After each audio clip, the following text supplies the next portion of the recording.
estas jornadas. Si les parece, vamos a empezar con las preguntas. Tengo muchas. Van a tener 2 minutos cada expositor para responder. Así podemos, digamos, cumplir con el tiempo y a las 13:30 terminar. Así que voy a empezar con una pregunta para el doctor Guzmán. ¿Se encuentra? Sí, de la diputada Moisés. En su experiencia... No, doctor, quédese ahí, puede responder desde su lugar, tiene micrófono ahí. Gracias. Se la leo, doctor. Es de la diputada Moisés. En su experiencia en el... ¿qué dice? ¿En el interior del país? En su experiencia... Sí. ¿En el interior? Sí, en su experiencia en el interior del país, ¿considera oportuna la legalización del aborto? ¿Tiene datos concretos de la provincia de Jujuy más allá de los datos oficiales? Bueno, yo le tengo que decir que en la provincia de Jujuy es poco nada lo que tengo que hablar porque nunca se ha hecho la educación sexual integral y sistemática. Se ha hecho solamente en mi ciudad, San Pedro de Jujuy. Y puedo decirle que los abortos bajaron estrepitosamente a lo que era en 1990 hasta el 2017. Se producían casi 400 abortos en el 90 y ahora no llegan a 170 promedio por año. Y mortalidad cero en mi ciudad de hace varios años por causa de aborto. Es decir, vuelvo a insistir, todos estamos a favor de la vida, pero habrá que tomar alguna medida por el tema de aquellas mujeres que por cualquier causa que fallaron los anticonceptivos, que no lo pudieron entregar, que no tiene información, que no pudo elegir como corresponde, de alguna forma habrá que protegerla a esa mujer, a los niños, y no estoy hablando de la matanza indiscriminada de niños. Estoy hablando de la seguridad de las personas, de las familias, y vuelvo a insistir, hasta que la educación dé los efectos que buscamos, van a pasar 10 años. Y seguramente en ese lapso van a morir muchas mujeres y justamente las que menos recursos tienen. Entonces tendríamos que ver de qué forma implementar en forma urgente todo lo que es educación sexual y el acceso a la anticoncepción. Y de esa forma el aborto solo va a bajar a cifras insignificantes como las que estamos teniendo en este momento en San Pedro.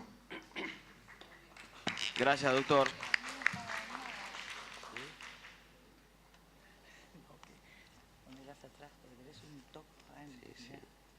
Sí, tengo una pregunta para Carmen Fontán. ¿Se encuentra? Sí, de la diputada Elisa Zoraire. De aprobarse el proyecto de interrupción voluntaria, ¿qué pasa con las provincias que protegen la vida desde la concepción? ¿Es lo mismo despenalizar que regular la interrupción voluntaria del embarazo?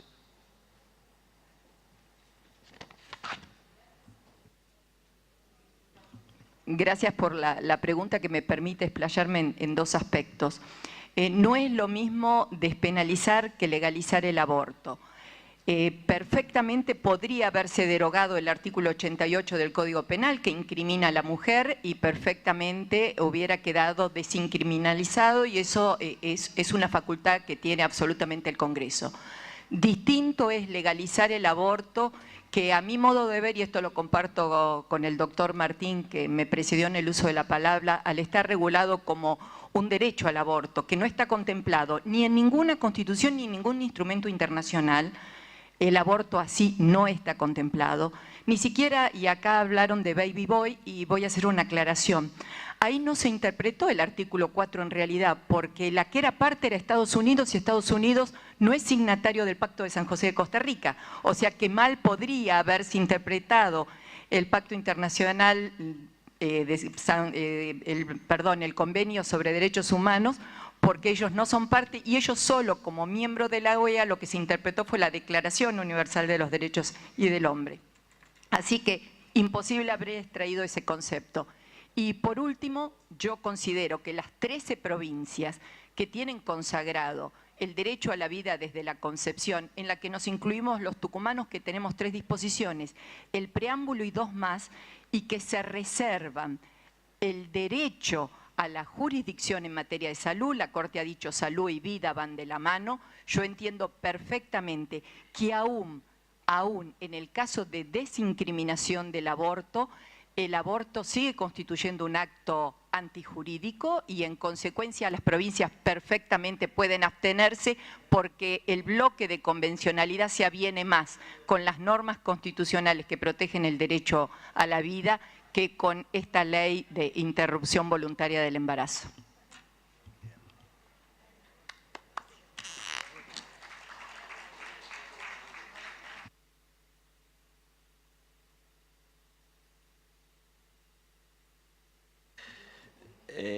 Tiene una pregunta para el Martín Centurión de la diputada Banfi.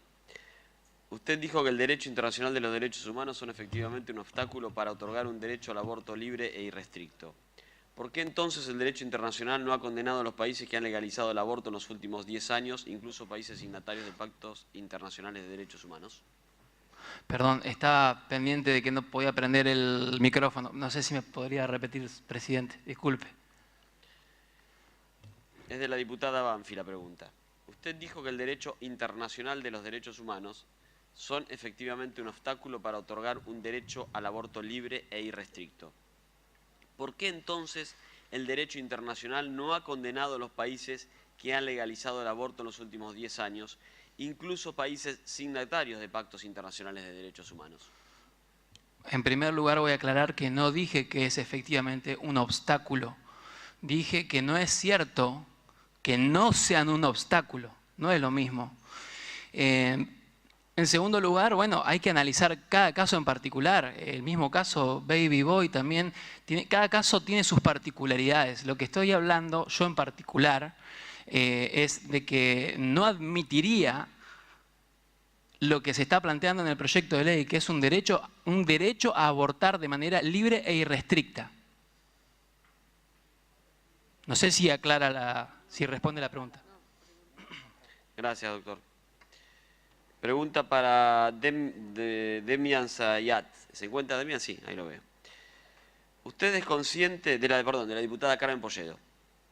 ¿Usted es consciente que dijo que las mujeres deberían poder comprar sin receta el Loxaprost, que tiene otro uso médico, y así poder producirse solo en su domicilio el aborto? ¿Es consciente que se necesitan controles médicos ecográficos para ver si no quedaron restos en el útero de la mujer y así caer en una infección generalizada que podría llevarse la vida de la mujer? ¿Usted sabe que el 30% de los abortos con misoprostol son derivados a centros hospitalarios, ya que necesitan prácticas quirúrgicas para salvar a la mujer? ¿Habló de legrados o raspajes? Sí. Bueno, gracias por la pregunta. Son muchas, si usted quiere le voy leyendo sin ese... Claro que soy consciente de lo que dije, es lo que pedimos en el escrito, que el misoprostol tiene que ser de venta libre. Eso es para cumplir con la disponibilidad y la accesibilidad del medicamento. Nosotros pensamos que el aborto con misoprostol hasta las 12 semanas es una práctica segura que puede practicar la mujer, la niña, el adolescente o el varón trans en su casa, y obviamente después tiene que contar con toda la información tanto previa, puede hacer consultas médicas previas y posteriores, claramente, pero se puede hacer el aborto no en un sistema hospitalario hasta la semana 12. Después de la semana 12 sí es mucho más riesgoso, ya no recomendamos que el aborto se haga fuera de un ámbito hospitalario, y bueno, por eso decimos que en realidad lo de la venta bajo receta y la venta libre es para garantizar la disponibilidad del medicamento. Actualmente acceder a recetas, sobre todo porque también tenemos el label, la manera para la cual se receta, se vende el misoprostol, hace que algunos médicos no quieran recetarlo porque no pueden poner el diagnóstico para lo cual lo están recetando, entonces necesita de un médico que quiera ir un poco más allá de lo que usualmente hacen, y eso no es fácil de conseguir. Entonces, sacar ese requisito de la receta archivada junto con otro tipo de medidas facilitaría que el misoprostol esté mucho más disponible y garantice el acceso al medicamento esencial. No sé si contesté todas o sí. No, es solamente preguntarle si... consciente que hay derivaciones. Sí, si usted sí, esta última parte. Si es consciente que hay el 30% de los abortos con misoprostol son derivados a centros hospitalarios. Hacer intervenciones quirúrgicas. Sí, la verdad que no, no sé en qué periodo se referiría ese número. Si es después de las 12 semanas, probablemente sea así. No tengo el dato acá preciso. Solo sé que en la guía de la OMS, en los manuales que nosotros distribuimos con información basada en la OMS y en Flaxo, no, hasta la semana 12 eso no sucede. Bien, gracias, doctor.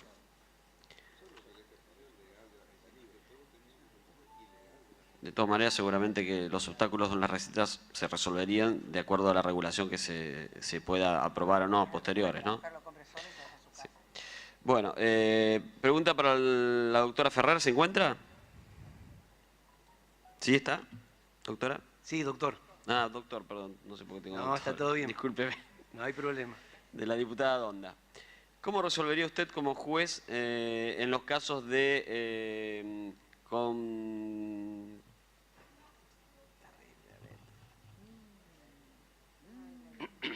de contradicción de derechos, será? No. Acá dice Ferrer, doctora, diputada Donda. Bueno, demos otra entonces, si le parece. Bueno, esta la dejamos porque no entendemos la letra. Discúlpeme, doctor, después No, está bien. tendremos otras. Para el doctor Cabrera, ¿se encuentra? Sí, de la diputada Alejandra Martínez. ¿Puede explicarnos por qué la legalización de la interrupción voluntaria del embarazo no entra en contradicciones con la Convención de los Derechos del Niño y las argumentaciones del documento que elaboraron junto al doctor Evia sobre el veto del doctor Tabaré a la primera ley de legalización del IVE en Uruguay? Perfecto.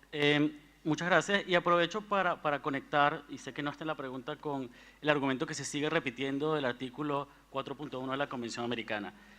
No quiero hacer un análisis aburrido, pueden leer, hay un montón de artículos, esto se ha escrito en exceso, diría yo. El caso Baby Boy es un caso de Estados Unidos, donde Estados Unidos pedía que se interpretara la Declaración Americana a la luz de la Convención Americana.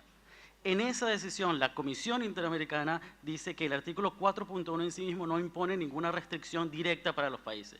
Y aquí me parece importante hacer esa argumentación. Decir que cada país a nivel doméstico tiene que decidir, hay una dimensión doméstica de análisis de derecho constitucional. Pero a nivel de derecho internacional, y si hay un mensaje que podemos dejar claro aquí, no hay un conflicto entre la Convención Americana y legalizar la interrupción voluntaria del embarazo. En ese contexto podemos compartirlo con Martina Evia, escribimos, y con Fanny Gómez Lugo y Analía Banfi, que son las dos abogadas que estuvieron más de 10 años en la Comisión Interamericana, en el sistema interamericano. Escribimos un artículo que analizaba el veto del presidente Tabaré Vázquez. Cuando Tabaré Vázquez veta la ley, dice, no, la tenemos que vetar porque si no nos tocaría denunciar la Convención de los Derechos del Niño, nos tocaría salirnos del sistema interamericano, lo cual no pasó después cuando aprobaron la ley el Congreso en Uruguay. El argumento era bastante sencillo, era decir que se usa esta retórica, pero en realidad no hay una fundamentación de derecho internacional. Yo no diría que esto se tiene que hacer caso a caso, porque estamos hablando de derecho internacional como se genera en el derecho internacional. Cuando hablemos de derecho constitucional, creo que sí hay que hacer un análisis caso por caso, cada país tiene que hacer su análisis de derecho constitucional, pero de derecho internacional no se deriva ninguna barrera que imponga el derecho internacional para la legalización de la interrupción voluntaria del embarazo. Y creo que eso quede claro porque a veces seguimos como contaminando la conversación. La idea es seguir teniendo las mismas discusiones y volver a tener la misma discusión. Uruguay tiene interrupción voluntaria del embarazo, no ha tenido que denunciar la Convención Americana, no ha tenido que denunciar la Convención de los Derechos del Niño y ha reducido drásticamente la tasa de mortalidad materna y logrado los objetivos que se persiguen en salud pública. Entonces, si desde esa perspectiva de derecho internacional somos coherentes, no hay un conflicto que surja. Aprovecho para preguntarle si puede ampliar lo que estaba diciendo, doctor, otra pregunta de la diputada Carmen Polledo, que dice, ¿para usted acatar lo que dice la norma es no ser intelectualmente honesto? Para mí la honestidad intelectual tiene que ver con el análisis que hacen juristas donde están torciendo el derecho para justificar un argumento. Esa es la honestidad intelectual. Ser honesto en el análisis legal del derecho internacional. Aquí ha habido expositores que han venido, el doctor Bulco vino mucha gente a hablar de derecho internacional y a decir que cuando uno lo interpreta con los principios rectores del derecho internacional no surge ningún conflicto. El argumentar que hay un conflicto es para tratar de vender un argumento que en realidad no está. Desde derecho internacional, que es lo que yo puedo comentar en este congreso porque no soy abogado argentino. Muy bien, gracias. Una pregunta para Carmen Fontán, de la diputada Brenda Austin.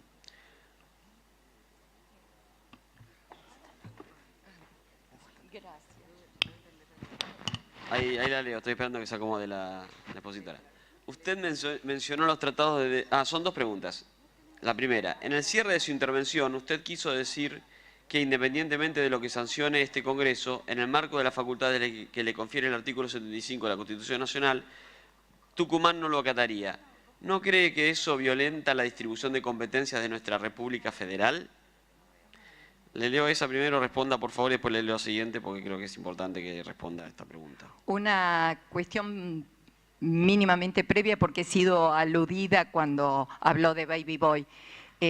Doctor, le aclaro, nosotros tenemos una declaración interpretativa de la Convención de los Derechos del Niño que no la tienen el resto de los países, que no lo tiene tampoco Uruguay, y que le aclaro que fue admitida por el resto de la comunidad internacional que es signataria de la Convención de los Derechos del Niño. Por el artículo 2, inciso D de la Convención de Viena, es obligatoria para el Estado argentino. O sea que violarla con un proyecto de ley como este acarrearía responsabilidad internacional para el Estado.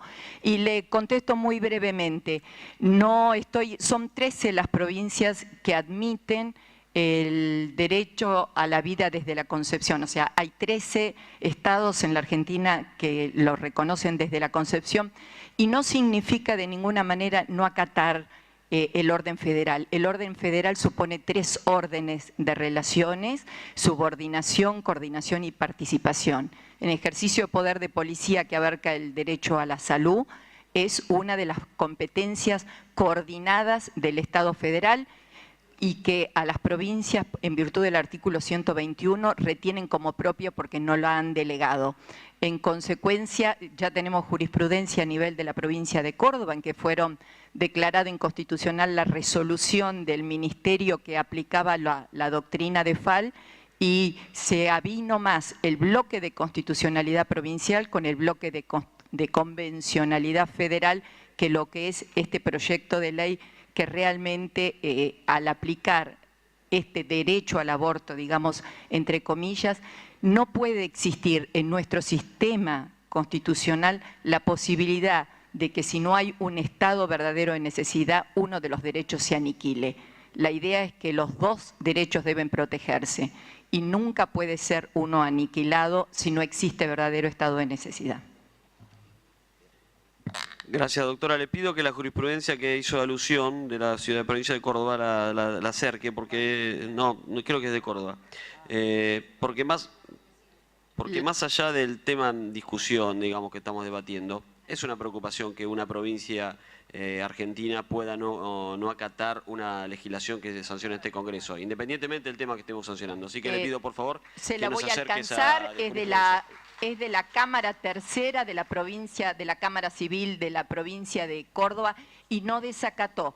Reconoce el texto de los artículos 86, pero dice que las conductas antijurídicas que afectan la salud, ellos perfectamente hicieron el control de convencionalidad y descalificaron ese orden que aplicaba la resolución. Y le digo, un excelente fallo de Barrera Buteler. Gracias, doctora. Le pido sí que lo haga, que lo acerque así está a disposición de todos los diputados, creo que nos va a poder ilustrar. Muchas gracias. Es un fallo que no está firme, está, bueno, está bien, el Tribunal Superior pero de igual Justicia. está bueno que lo acerquen y lo analizaremos, y después con la información podremos tener más información, diputada. Gracias. Sí. La segunda pregunta que le hace la diputada Austin es: usted mencionó los tratados de derechos humanos. ¿Qué opinión le merecen las recomendaciones emanadas de los órganos de monitoreo que recomiendan despenalizar el aborto en Argentina? Comité de Derechos del Niño, Comité de Derechos Humanos de la ONU, como TCDAU. Está bien para usted, doctora. ¿Está firme, doctora? ¿Está firme? No sigamos con la... Está bien, ya está. Eso después lo... Acá la doctora muy gentilmente nos acercó el fallo, así que queda a disposición de todos los señores diputados y señoras diputadas.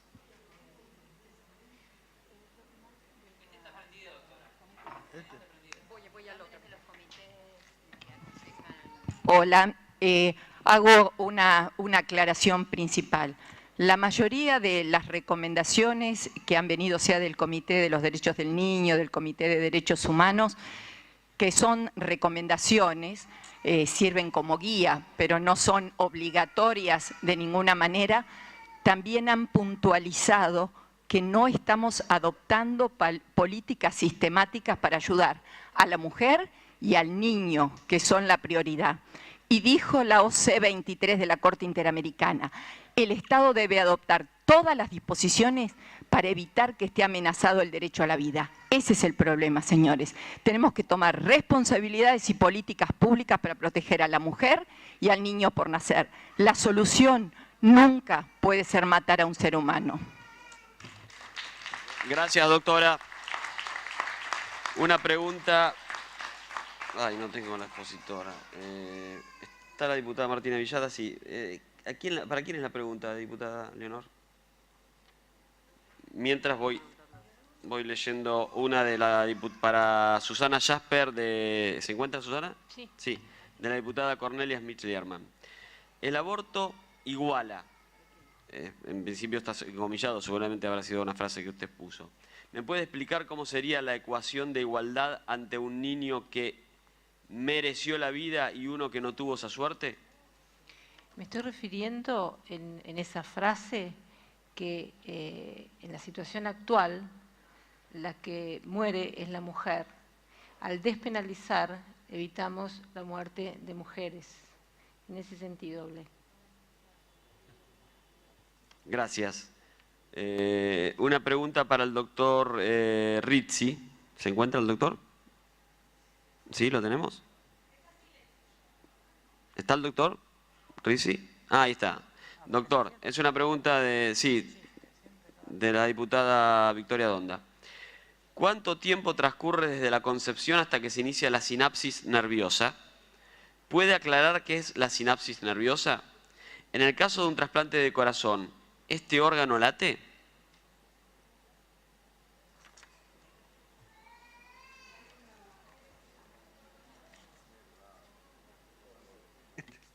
¿Ahora sí? Ok. Gracias. Las sinapsis nerviosas es la formación prácticamente de todo el componente que arranca desde el cerebro, cerebelo, hasta los sistemas inferiores del sistema nervioso.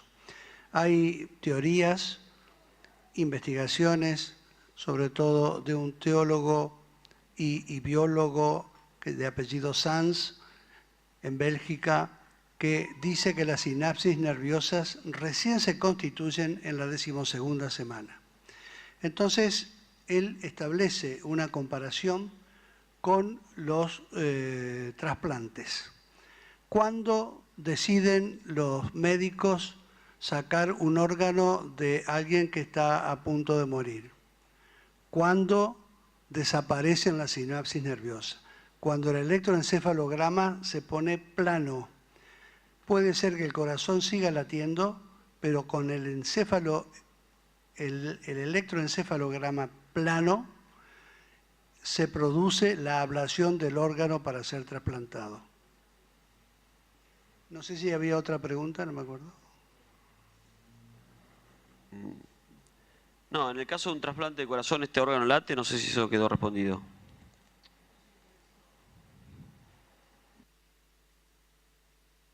Es posible que sí, que siga latiendo, pero está totalmente pautado en los trasplantes que la ablación, porque se necesitan órganos que estén, disculpen la expresión que es muy fea, frescos, para poder ser trasladado al lugar a donde va a ser colocado nuevamente. Entonces, cuando el electroencefalograma se convierte en una línea plana, allí proceden a la ablación. Puede que esté latiendo o no. Gracias, doctor. Pregunta para la doctora María Magdalena Galifiant. ¿Se encuentra? Sí. De la diputada Paula Orroz. Concretamente, ¿qué medidas deberían aplicarse en caso de mujeres que ya han tomado la decisión de no criar a sus hijos antes del nacimiento? Y segunda pregunta, a su criterio, ¿qué lugar ocupan los padres varones en la decisión de las mujeres sobre su maternidad? Bien, comienzo por la primera. En mi exposición yo proponía que trabajáramos intensamente en políticas públicas de acompañamiento frente a mujeres que han tomado la decisión, que puede ser reversible, pero que han tomado una decisión firme por no desear la maternidad o no ser posible para ellas la maternidad. Y hoy tenemos el marco legal y las intervenciones a través de las leyes de protección integral de niñas, niños y adolescentes. Estas leyes están creadas para proteger a todos los niños y adolescentes y en nuestro sistema legal no puede haber ningún tipo de dudas desde la Constitución para abajo que se es niño desde la concepción. Lo que no tenemos una práctica activa en realizar es esta aplicación de medidas de protección integral prenatales. ¿Por qué no disponer a través de los órganos administrativos de Ciudad Autónoma, de cada una de las provincias, medidas de protección integral que acompañen a esta mujer en conflicto con su maternidad? Y en cambio sostener lo que sucede en muchos casos, y es habitual y lo vemos en el trabajo diario, de forzar a una maternidad no querida, de intentar alternativas luego del nacimiento, en lugar de acompañar cuando la decisión ya se ha tomado y ha sido firme e informada desde antes del nacimiento de asumir esa maternidad. ¿Por qué no acompañar un camino más amoroso y cuidado de un paso del nacimiento a las manos de la persona o de la pareja que está esperando para adoptar? Creo que también hay que ajustar las prácticas y hay que ajustar la interpretación de las normas porque lamentablemente, como lo decía también, el Código Civil y Comercial pone a la mujer y al varón que han sido padres y que desean dar a sus hijos en adopción en una posición de sospechosos de querer traficar con la vida de sus hijos y por eso ponen plazos. Por ejemplo, la madre y el padre no pueden expresar el consentimiento válido hasta 45 días después del nacimiento. No se admitiría nunca un consentimiento prenatal y esto lo que hace en algunos casos es obstaculizar ese paso, como decía, amoroso y continuado de manos de aquella persona que ha dado a luz y no quiere asumir su maternidad a manos de quienes están dispuestos a constituirse en padres, que son miles y miles de personas y parejas en todo el país. Gracias. ¿Había una segunda pregunta? No, está respondida. Muy bien, muchas gracias. Una pregunta para Dolores Ramos Mejía. ¿Se encuentra? Dolores, de la diputada Mayra Mendoza. ¿Qué ha determinado la ciencia sobre el desarrollo de la corteza cerebral? ¿En qué semana de gestación se produce? Antes de ello, ¿existe actividad cerebral? Bueno, creo que fue respondida por el doctor. Más allá de cuándo, en realidad cualquier punto que se ponga es arbitrario. Estamos hablando, como dije en la exposición, de un desarrollo. No estamos hablando de un punto específico. Una vez que se desencadena el desarrollo, va a terminar en un sistema nervioso como el de cualquiera. No sé si eso contesta la pregunta. Gracias. Una pregunta para Gabriela Borelli, de la diputada Alicia Terada. Sí. ¿La persona por nacer no tiene derecho humano y amoroso? ¿Por qué el derecho a la vida de la mujer es superior al derecho de la persona por nacer? Bueno, en mi exposición yo no hablé de eso, vine como comunicadora, me formé en literatura, quería dar cuenta de la dimensión humana de las mujeres que nos hemos sometido a esa práctica. No toqué ese punto en el debate de dónde comenzaba la vida, ni lo amoroso del feto, no hablé de eso, por eso, no sé, me siento eximida de la respuesta porque no hablé de eso, hablé de otra dimensión, hablé específicamente de las mujeres que deciden abortar y del movimiento de mujeres social que acompañan a cada mujer individualmente que quiere abortar, pero no, en mi exposición no hablé de eso, así que me siento eximida de responder. Gracias. Una pregunta para María Magdalena Galifiant, del diputado Horacio Goicoechea. ¿Por qué dijo usted que el Código Civil y Comercial pone obstáculos a la adopción de los recién nacidos? ¿Por qué niega que exista un derecho humano de la mujer a interrumpir el embarazo? Bien, retomando lo que venía diciendo antes, esos obstáculos nacen de una convicción de aquellos que redactaron el anteproyecto de que había que poner trabas para evitar el tráfico de niños, evitar lo que decían estos autores, los niños puestos. Y eso hace que se esfuercen intentos de mantener a la familia de origen a toda costa. Y cuando hay una decisión clara de la mujer de no asumir la maternidad, esto es contraproducente. Tanto puede constituir una situación de violencia para esta mujer que ya tomó una decisión, como obviamente para este niño que lo sometemos a una especie de prueba y error, yendo y viniendo, intentando ir a la familia extensa, intentando ir a hogares de acogida en vez de favorecer una adopción.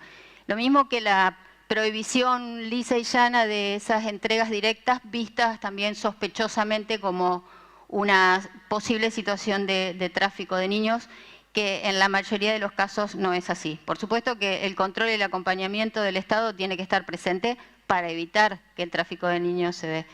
Y la otra pregunta era con respecto al derecho, bueno, varios de los que hablaron a continuación insistieron en este punto, no hay un derecho humano ni de la mujer ni del varón a poner fin a la vida de otra persona humana. Eso sostener esto es una construcción teórica para justificar algo que a todas luces contraría el sentido común. No puede haber un derecho humano a poner fin a la vida de otro ser humano.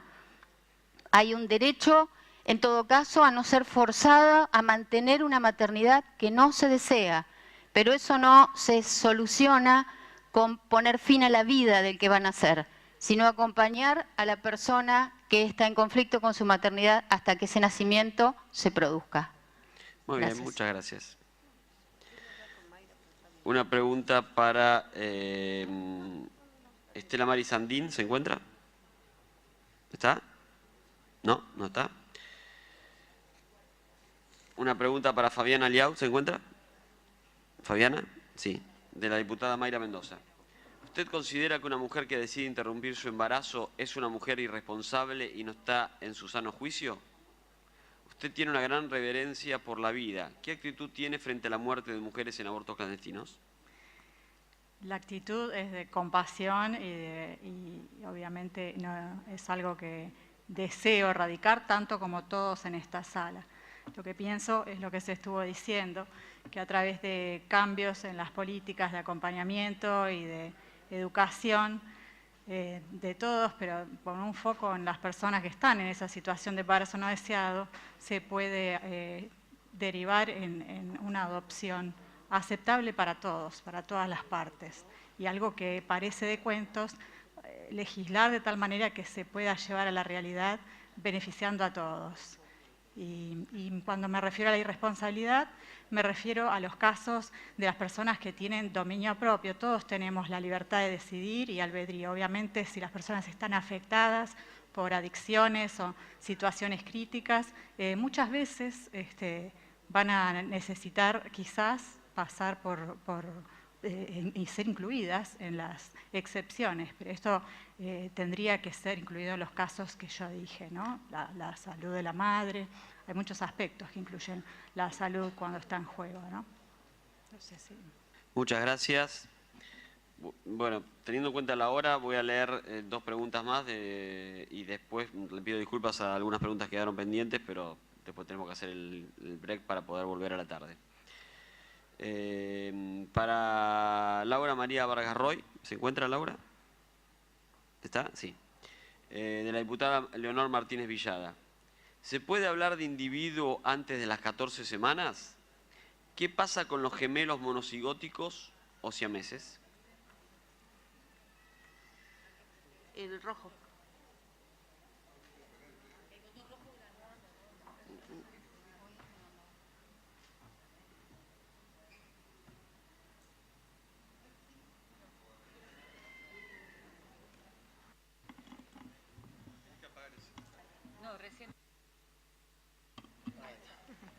Existe un debate o ha existido un debate muy interesante desde el punto de vista biológico con respecto a no poder nombrar a un individuo hasta los 14 días a partir de la fecundación.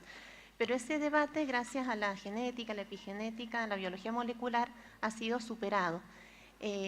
La teoría no está demostrada, esta hipótesis de los gemelos monocigóticos siameses que no terminan de separarse y que dicen que al existir fisión del embrión no podríamos estar hablando de uno porque después se divide en 2.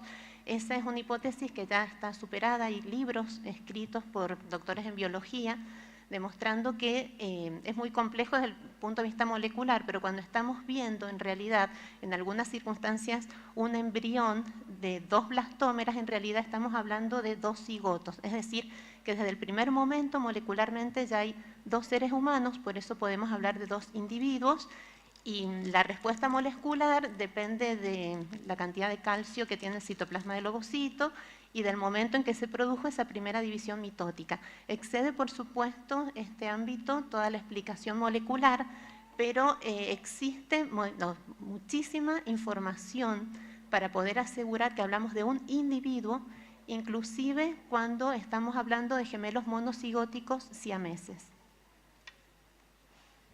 Muchas gracias. Una pregunta para el doctor Martín Centurión, de la diputada Ana Llanos. ¿Qué significa cuando el Pacto de San José de Costa Rica habla de protección en general de la vida desde la concepción? Ahí está. Bueno, creo que brevemente lo expliqué en mi discurso. Sí, a ver, la salvedad cuando dice en general plantea la posibilidad, como dijo usted es abogada, ¿no? La colega acá plantea la posibilidad de, digamos, vamos a decirlo así, interrumpir en este caso el embarazo cuando se encuentra comprometido algún otro derecho que también tiene el mismo rango, como por ejemplo cuando se encuentra realmente comprometida la vida, la salud de la mujer. Muy bien, muchas gracias. Bueno, hemos terminado esta primera jornada, esta mitad de la jornada. Les quiero agradecer muy especialmente a todos los expositores. Realmente han sido muy amables y muy dispuestos a responder. Sí, ahora le doy la palabra al doctor un segundito. Así que realmente hemos tenido una jornada muy fructífera. Continuaremos a la tarde a partir de las 14:30. Sí, doctor, dígame. Guzmán. Bueno, yo quiero hacer un aporte a mi país y a mis compatriotas. Todo el material didáctico que usamos en educación sexual integral y sistemática, en videos y PowerPoint de corta duración, que no duran más de 3 minutos, que se pueden pasar por cualquier video de cable, charlas de 3 minutos para radio, están en el despacho de la diputada Moisés, a disposición de aquel que quiere empezar. Y por favor, si toman la decisión de hacer algo diferente, vamos a tener resultados diferentes. Gracias, doctor. Si seguimos haciendo lo mismo, quedamos igual. Gracias, doctor. Doctor, le pedimos a la diputada Moisés que la información también la haga llegar a la Secretaría de la Comisión, como todo el material que trae cada uno de los expositores, para que quede a disposición de cualquier diputado que quiera interiorizarse y obtener más información al respecto. Muchísimas gracias a todos, los esperamos alrededor de 14:45 para continuar con la jornada de la tarde y realmente agradecerles nuevamente a todos los expositores por sus exposiciones y su disposición a responder las preguntas. Gracias.